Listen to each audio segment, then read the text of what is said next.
and welcome to Leonard's Language Lessons. Today we'll be studying writing lesson number 8. Today's learning targets include I can recall terms and facts associated with scoring levels and categories for on-demand writing, evaluate writing using a rubric and provide specific feedback, and produce clear and coherent writing in which the development, organization, and style are appropriate to task, purpose, and audience. In Kentucky, 6th and 8th grade students will take the on-demand writing test. There are 2 tests that the students will take. One is a 40-minute stand-alone prompt. This prompt will be basically a student will receive a certain question or possibly a situation or scenario in which the student will be asked to write about. And then there will also be a 90-minute passage-based prompt. The student will also be asked a question or given a certain situation. However, there will also be some accompanying material to go with that or some information that the student can incorporate into the prompt. After the student takes the 2 writing tests, there will be 2 trained raters that will independently score each writing piece by giving it a score on a scale from 0 to 4. The highest possible scale score for each writing piece is 8 points. So, of course, each rater would give up to score of 4, so each one would have a score of 4 for a total of 8. And then for both pieces, therefore, the highest possible combined scale score for both writing pieces is going to be 16 points. Now, after that scale score is determined, the student is then given a corresponding score level based on this scale score. It will look something like this right here, the scale score and the corresponding score/performance level. First of all, if you were to get a scale score of about 14 to 16, that would receive a score of 4 and would receive a performance level of distinguished. A scale score of a 10 to about 13 would score a 3 and a proficient. 6 to 9 would be a 2, apprentice.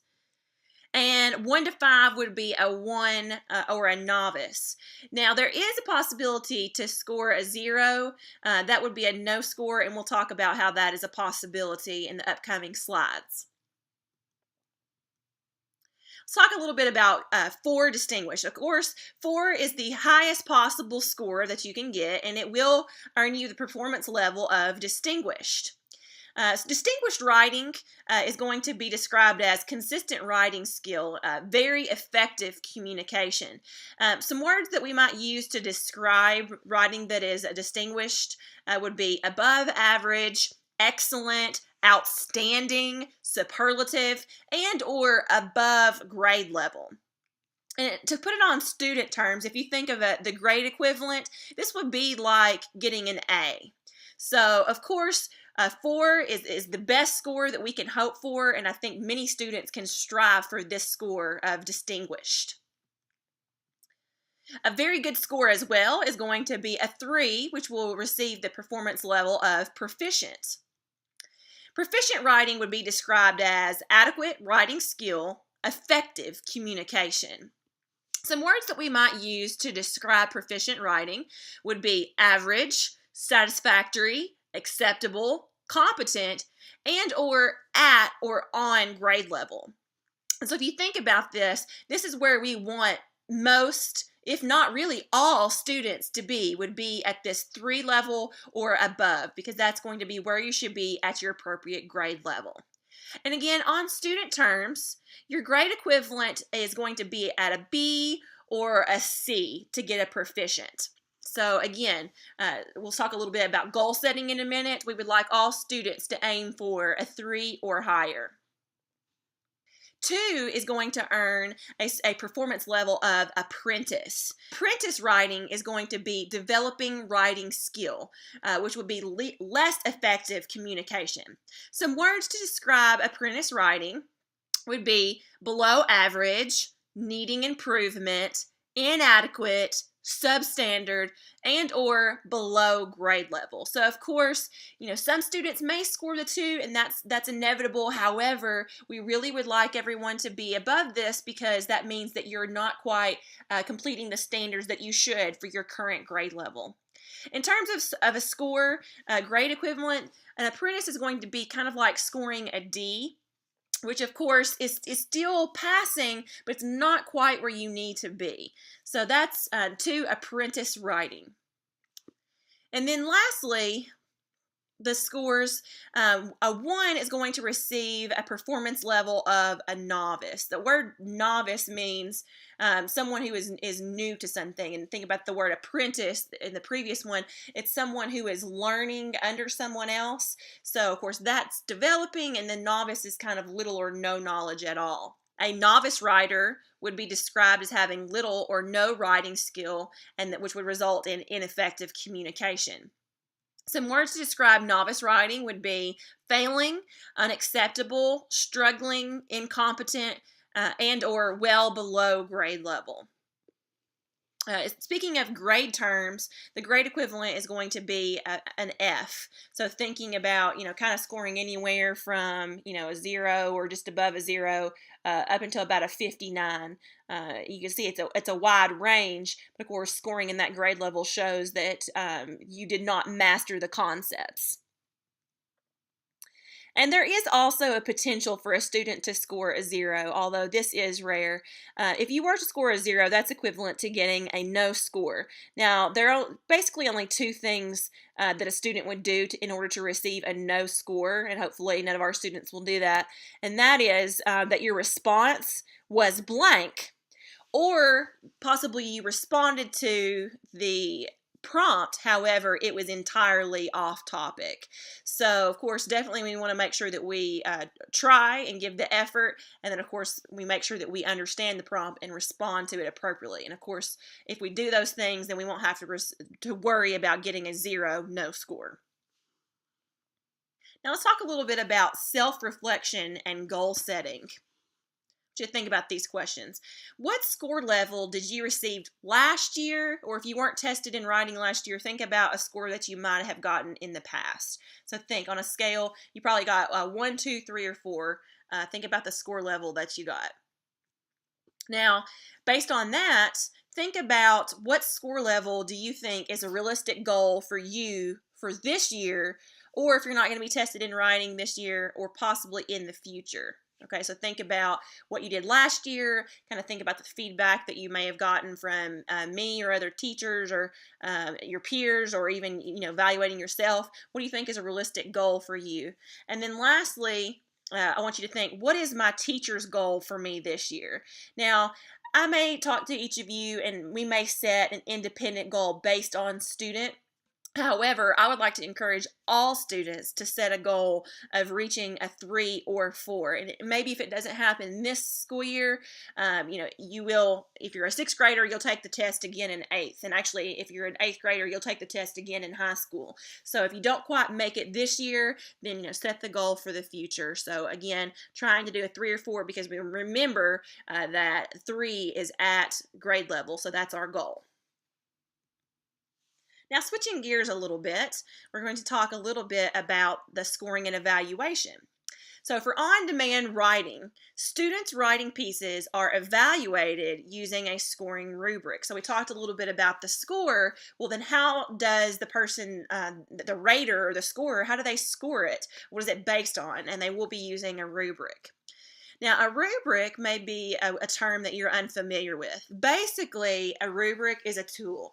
It's often used by teachers, and basically that tool does a few different things. First of all, in advance, it communicates academic expectations so that the students know what is expected of them, and you can kind of know what you have to do to get a certain grade. And then, of course, the teachers use it to evaluate certain criteria. And then based on those criteria, the student is able to get specific feedback from the teacher. And of course, they could use that to kind of set goals and improve for the future. And then it's also used to provide an overall score.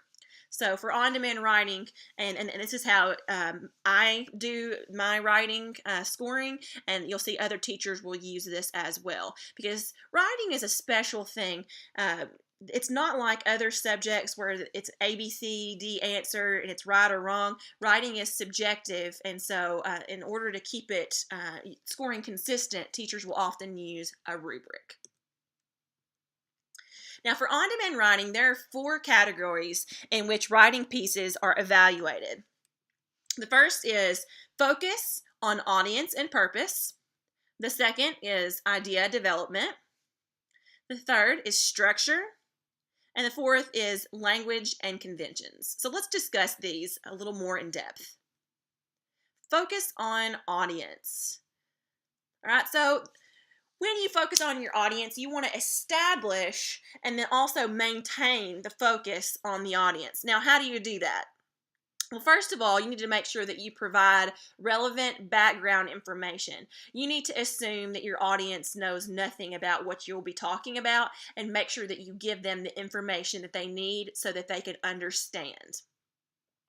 Another thing that you need to make sure to do is maintain a formal voice and tone.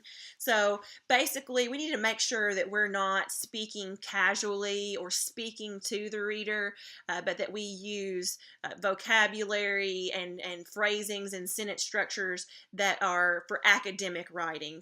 We don't want to do informal things like use slang, or even little things like contractions. Remember, when in doubt, spell it out. And there are a variety of things that you need to avoid, and we'll talk more about those at a later date. But you need to make sure that you maintain a formal voice and tone, and that will show that you are focusing on your audience. Also, to go with that, the first category is focus on audience and purpose. So when you focus on your purpose, again, your writing establishes and maintains focus on the purpose for writing. Now, one thing, and the biggest thing you need to do for focusing on purpose, is make sure that you respond appropriately to the writing prompt. When we've worked on pre-writing before, one thing that we do to ensure this, and to make sure that you understand the prompt, you need to analyze it. And remember, I taught you that mnemonic device. You need to spam it. And what does spam stand for? You need to identify the subject, the piece, the audience, and the mode of writing. So if you make sure that you understand those things, you'll make sure to respond appropriately. So of course, subject is what you're talking about. The piece is the actual piece of writing that you're supposed to produce, like an essay, a letter, an email, an article, or a speech. And of course, the audience is going to be the reader or listener, or possibly readers or listeners. And then the mode is kind of, you could also describe that by saying the purpose. Why am I writing? And those purposes will be one of 3. It will be either informative, explanatory, argumentative, or narrative. And so as you are focusing on purpose, you need to make sure that you respond appropriately to that writing prompt. Our next category is idea development, and I'd say this is a very important category. One of the first things that you can do as a writer is make sure that your ideas are original.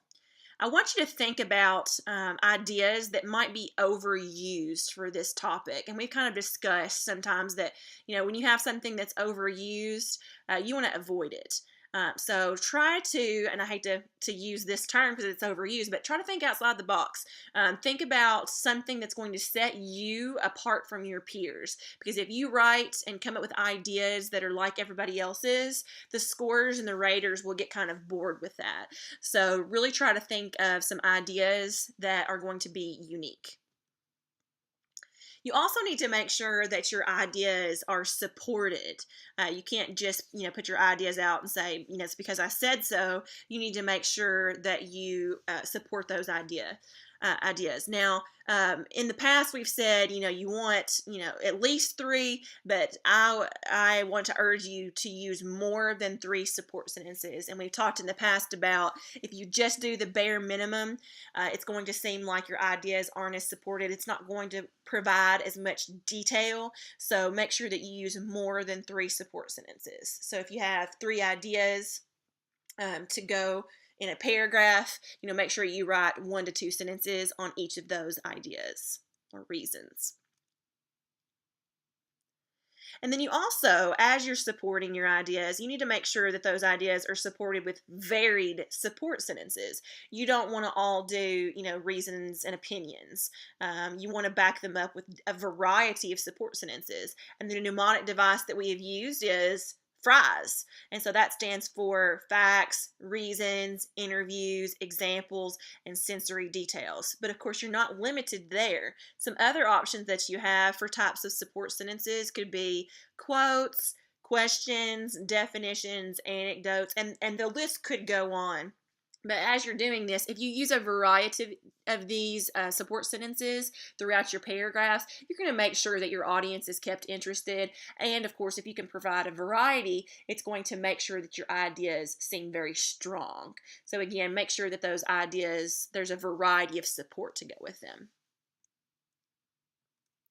Our next topic in our next category here is going to be structure. So you think about structure, kind of think about this. Everything is where it needs to go. So the writing is going to be organized. Some ways that you can do that.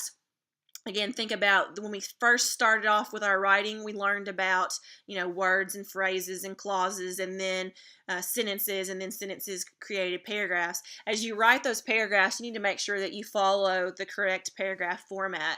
Your paragraph should have topic sentences and support sentences and conclusion sentences. And then even after you've organized into paragraphs, you need to make sure that your writing pieces include the appropriate parts. And pretty much whatever your writing piece is, whether it's an essay or something else, you want to make sure that you have an introduction, a body, and a conclusion. Typically, the introduction will have about 1 paragraph, and then the body you typically have about 3, sometimes less, sometimes more, and then lastly, you'll have 1 conclusion paragraph. So remember, you want to make sure you include all of those parts, even if you're running out of time, because if you leave one of those out, you show that you don't necessarily understand how to organize a paper. So this is very important to make sure you have all the appropriate parts. Another part of structure may be a little bit more advanced, but it is important.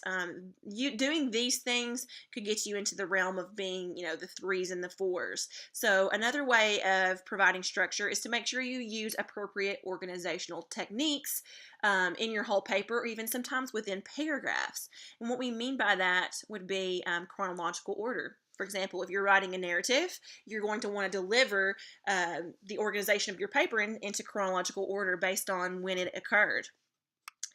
Cause and effect would also possibly be used in narrative writing. You tell what happens first, and as a result, the effect.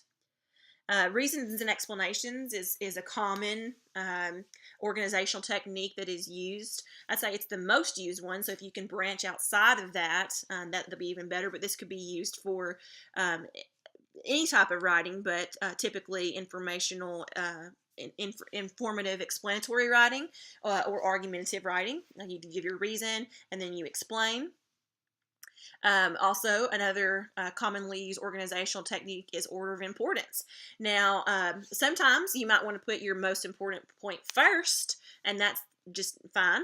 However, sometimes it might be best to put your most important point last, because remember, we talked about in the past, what's the writer going to remember? The first thing that they heard or the last thing that they heard? It's probably going to be the last thing. So, your writing style may differ from person to person, so you might want to consider, how do you want to order your points? Do you want to put your most important first, or you want to save it for last? So that'll be kind of a individual choice. And then lastly, some specific writing prompts might ask you to compare and contrast.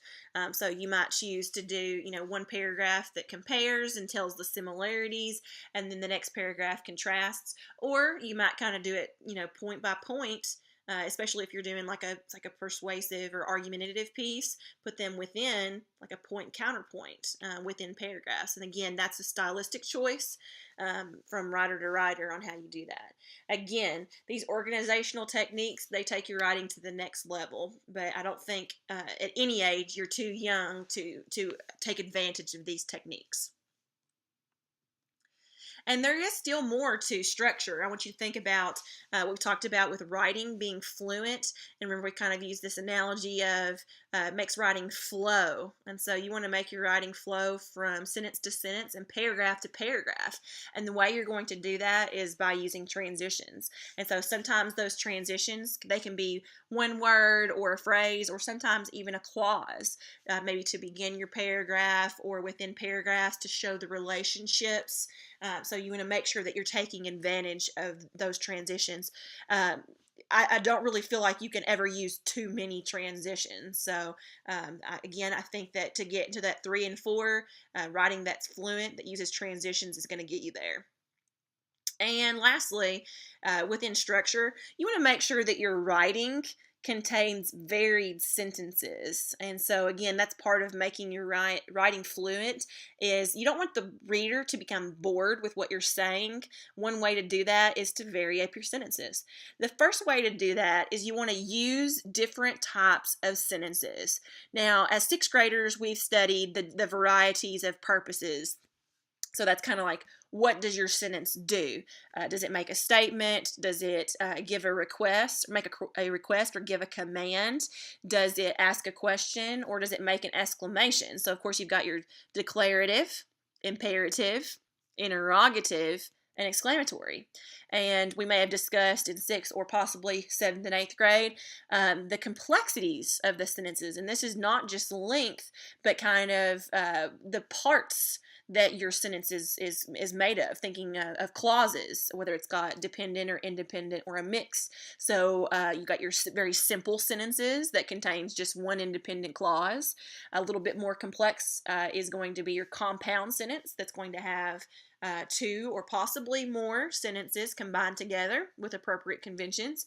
And then you want to add on a level of complexity. You got your complex sentence, which will add in at least one dependent clause to an independent clause. And then you've even got your most complex, which is a compound complex sentence, which will have at least 2 independent clauses and at least 1 or more dependent clauses.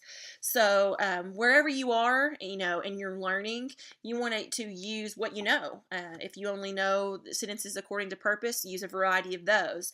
If you think you can try out the complexities, then try that out as well. But definitely try to use a variety of sentences to make it interesting for your reader.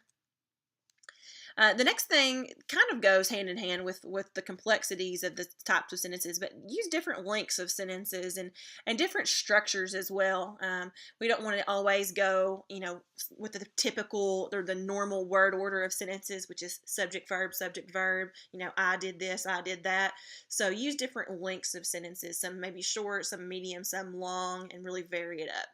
And then lastly, kind of the same thing I just alluded to is, with your links, you want to make sure that you don't always have the same structure and don't always begin the same way. So try to avoid that subject-verb habit of always starting off our sentences, and start it in different ways. Maybe sometimes you want to start it with a prepositional phrase, or you want to start it with an adverb, or some other type of phrase, or a dependent clause. Introductory phrase or clause would be a great way to begin a sentence. So again, with structure, make sure to do these variety of things, and this last one being make sure that your sentences are varied. All right, and then our last category, language and conventions, we'll break it up into 2 different pieces because they are different. So I want you to think about language I want you to think about sophisticated. All right, my writing has sophisticated word choice, and what we mean by that, don't use boring, dull, ordinary, elementary words. I don't want to hear you say a lot. I don't want to hear you say said. I don't want to hear you say big. There are better ways to say that. So instead of saying a lot, you can say a plethora, a cornucopia. Instead of saying said, tell me how the person said it. Did they proclaim it? Did they, were they conversing? You want to be descriptive. And then big, of course, I don't want to hear any ginormous because that's not a word, but I want you to think of colossal or vast or titanic. All of those words mean the same thing, but using those the latter words, the second choices of words that I told you, those are going to put your word choice over, and again going to show that you're at or above grade level. When you use those elementary words, it shows that you're under grade level. So make sure that you use sophisticated vocabulary. And then another way that you can make sure that your word choice is sophisticated, and this is going to get you, I feel, to the 4 range, is to use figurative and descriptive language. So I know that some of you are familiar with things like metaphors and similes and hyperboles and idioms. And then also descriptive language would include things like it's pleasing to the ears and appeals to your senses, like alliterations and rhymes and onomatopoeia and imagery. Sometimes I call that paint a picture. So, using those different figurative and descriptive language is really going to show that your word choice is sophisticated. Now, another thing that kind of goes hand in hand with that word choice here is not just sophisticated, but that your writing and your words need to be very detailed. And the main way that you can do that is to use sensory details. So sometimes as writers, we are so prone to describe what something looks like. However, we need to make sure that we appeal to all 5 senses, not just, seeing, but smelling, tasting, hearing, and touching, the way that something feels. So make sure that you give those details. And then the other part of our last category is going to be conventions. And this is something that we should be very familiar with. We had an entire unit on conventions, and kind of think about this mental image here of erasing. If we make a mistake, we need to fix it. So we want to make sure that our writing uses correct conventions. So the way that we do that is to proofread for the correct use of spelling, capitalization, punctuation, and then lastly grammar and usage. So we know all the different rules for each of these things. We need to do our basic things, like capitalize our sentences and put in punctuation marks at the end, and make sure that we have subject, verb, agreement. We know all those things, so you need to practice the things that we have learned and put it into action. So make sure that you proofread and just correct those errors as you are doing your writing. Because, and just on a personal note, something I just thought of, you can be the best writer in the world with the most unique ideas and the best word choice, but if you have poor conventions, that really distracts the reader. So it's very important that you make sure to take care of those things. So let's do a little bit of self-reflection and goal setting here. I'm going to ask you a few questions like I did before. Think about those categories that we discussed. I want you to think at least one category, could be more than one. And what category or categories do you feel like you have strengths? Everybody has something that they're better at. So maybe think about which one of those do you feel like that you're pretty good in. Highlight them, if you will. You want to make sure you highlight your strengths. And then on the contrary, in what category or categories do you feel like you might have weaknesses? There's always something that we can improve on. And based on that answer, what specific thing or things do you think you must do to improve your weaknesses? And if you can kind of help me identify, what some things you struggle with, I can give you some tips and some pointers to help you work on those things. So I really want us, as we're learning how our writing is scored and evaluated, I want you to, the end goal is to use the evaluation, the feedback that your teacher, that your peers, or even, when you self-evaluate, that you give yourself, and take that and make improvements to our writing and become a better writer. And so let's see today, have we accomplished our learning targets? Hopefully we can say, I can recall terms and facts associated with scoring levels and categories for on-demand writing. Hopefully, based on this information, we should be able to evaluate writing using a rubric and provide specific feedback. And lastly, we would like to produce clear and coherent writing in which the development, organization, and style are appropriate to task, purpose, and audience. So thank you so much for listening today, and I hope that you can take this information on the scoring and evaluating writing and really improve your writing.